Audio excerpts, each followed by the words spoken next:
morning. It's August 26, 2024. I am Herb Morgan, Senior Managing Director, Chief Investment Officer here at Cantor Fitzgerald Managed ETF Portfolios. This is my weekly economic and market commentary. I was out for a couple of weeks on vacation. Thank you for that time away.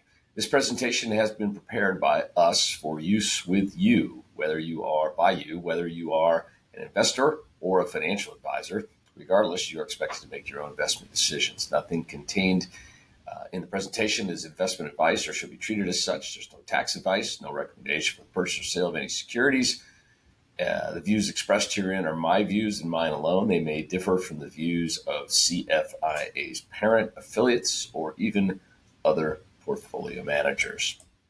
Getting right into it, everything across the board last week was in the black. That was always nice to see, so everybody could log into their accounts on the weekend and feel good about what happened. S&P 500 rose about 1.5%. You could see here, but that rotation. So ever since the correction, remember the big bull market was led kind of exclusively by large cap, and then within large cap, the biggest names, technology names, really led it.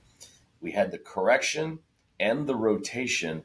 And it seems to me, though, that since that time, the performance of, say, mid and small cap stock has not really lagged large cap stock. It seems that the rally has actually broadened.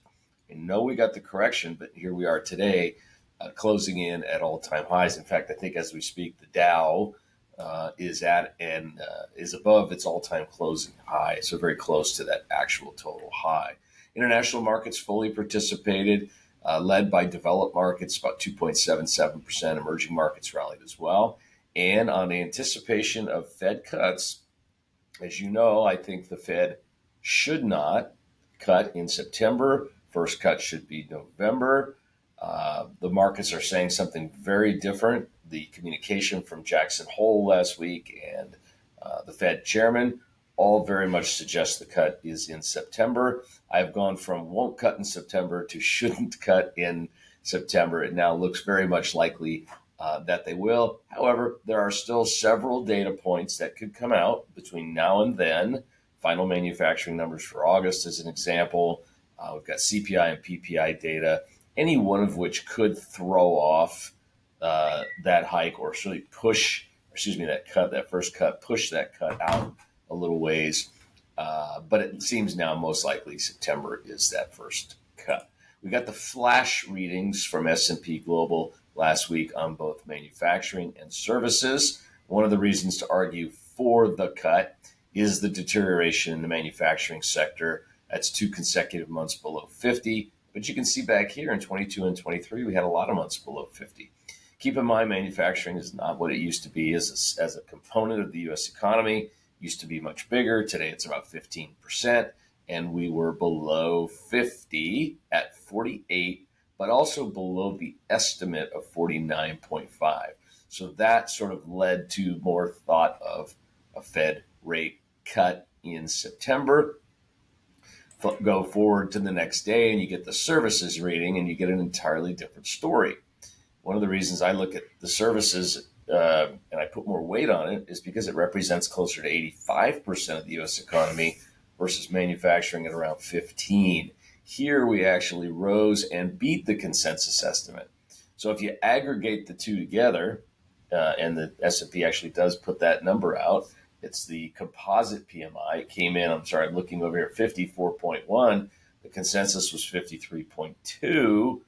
To me, it showed economic expansion and negates the need for that sort of immediate rate cut.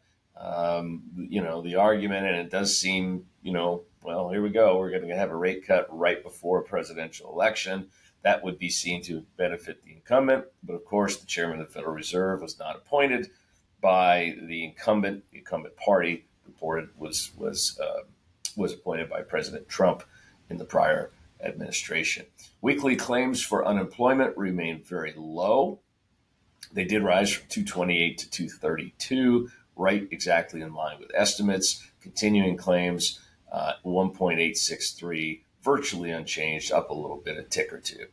We also got data on existing home sales last week, and you can see the The annualized rate back here when interest rates were basically near zero, that was obviously related to the fiscal and monetary stimulus, the monetary stimulus mostly that resulted from the COVID pandemic. We cut interest rates to zero. We had massive open market operations to purchase securities and pump cash into the system that drove interest rates to near zero. And it exploded home sales and home values, right? Because rates come down, the values of prices and the demand goes up.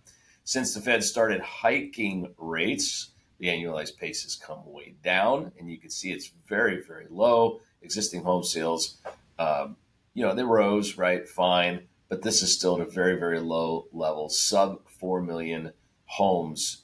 It's an annualized pace based on the monthly, but if only 4 million existing homes sell during the year, that is, as I always say this, the tip of the spear on rate policy, whether it's up or down, who benefits or who gets hurt. It's the people in that industry, the residential real estate industry, because it is so dependent on interest rates. New home sales up 10.6%, big jump there. See it over here on the right. The estimate was for 1%, and the annualized pace increased to about 739,000. This is different from what we got in existing sales, and this is data we really don't reconcile well. We have to give it a few more months to play out, but we do know mortgage rates have eased a little bit, and inventories have risen. So perhaps with new home sales, there's a little more pressure to get the product sold and out the door because, well, they're running debt and financing the construction, whereas the existing home sales are by existing homeowners who may have a good interest rate and are really not in a big hurry to sell. So this could be some discounting or some promotion or some rate incentives happening at the builder level. In terms of this week, there's really not a ton except for one really big thing. A company called Nvidia or Nvidia, depending on how you like to say it, reports earnings after the close on Wednesday. And while we're pretty much through the earnings reporting season, this company reports a little bit later.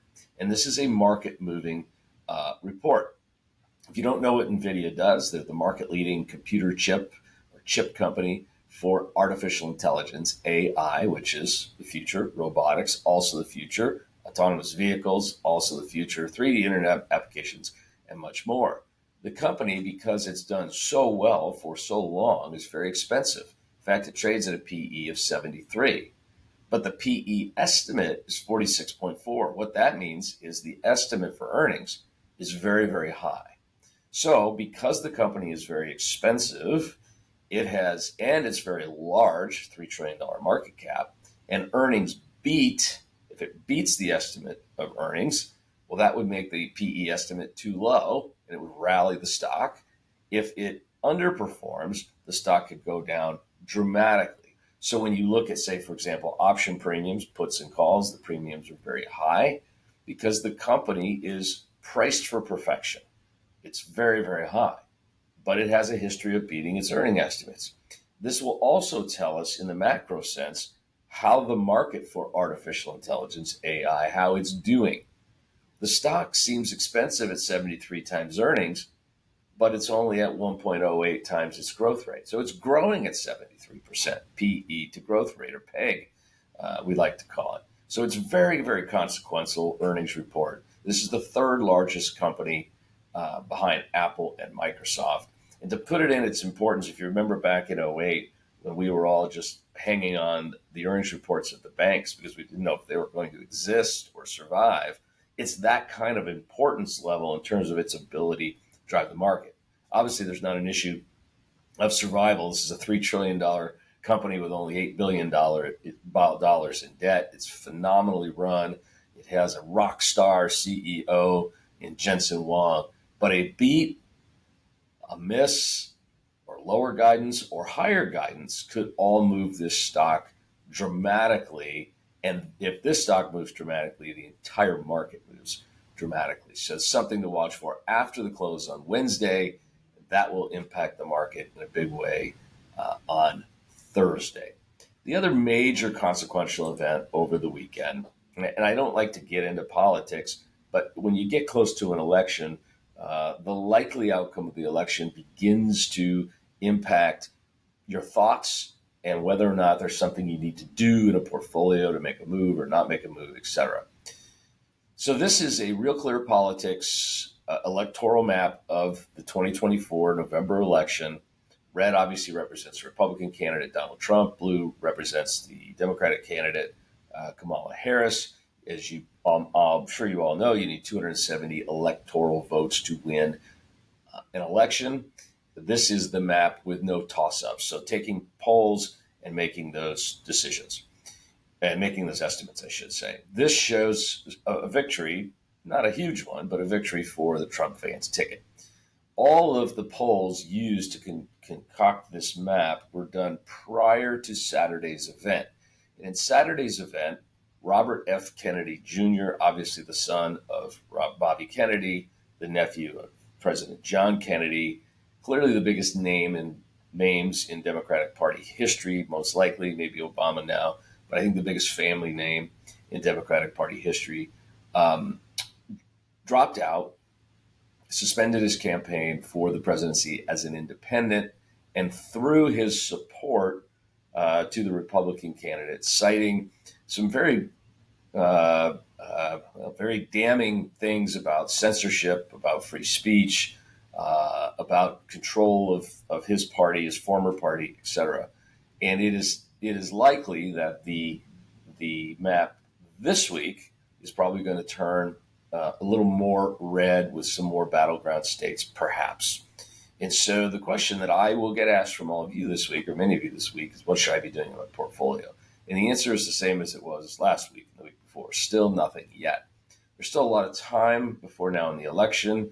We all know about the October surprises that the media and both parties will put upon us. We all know there's different policy perspectives of the two parties for sure. But it's also super important to understand that things that candidates say they will do or promise they will do generally are things that they don't have the legal authority to do. The Constitution very much limits what a president can do. The president can advocate, the president can support, the president can be the bully pulpit. But in the end, the Congress makes the laws, and even the laws of Congress are severely limited by the Constitution. And that's why we have our court. Our Supreme Court says, well, great job making a law, guys and gals, but it's gone because it's not constitutional. So we need to wait. I want to wait to see what happens in November, what the balance of power will be.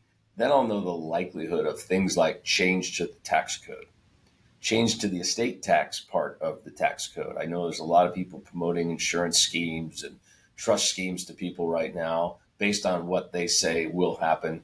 I think that's malpractice. I think you should wait. We should all wait. We shouldn't make investment decisions based on 1 week's activity in the political process. Okay, enough of that. We move on. This week we've got, as I mentioned, this is all important, but nothing is more consequential to the markets than the Nvidia data. We've got durable goods today, house prices from both Case-Shiller and FHFA on Tuesday, along with consumer confidence, jobless claims still looking in that low 200,000 level, second quarter GDP looking to be unchanged at 2.8, pending home sales, personal income spending, July PCE price index. That's one of the important ones right there for whether or not the Fed does actually cut in September, which again, the markets seem is almost certain at this point, or all but certain. And then the Chicago PMI and consumer sentiment. It's all really about Nvidia earnings. Hope you enjoyed this. It comes out every week. It's on YouTube, Slaying Bulls and Bears. Try to make the complex complicated simple and sensible. Thank you all. Be back in 1 week.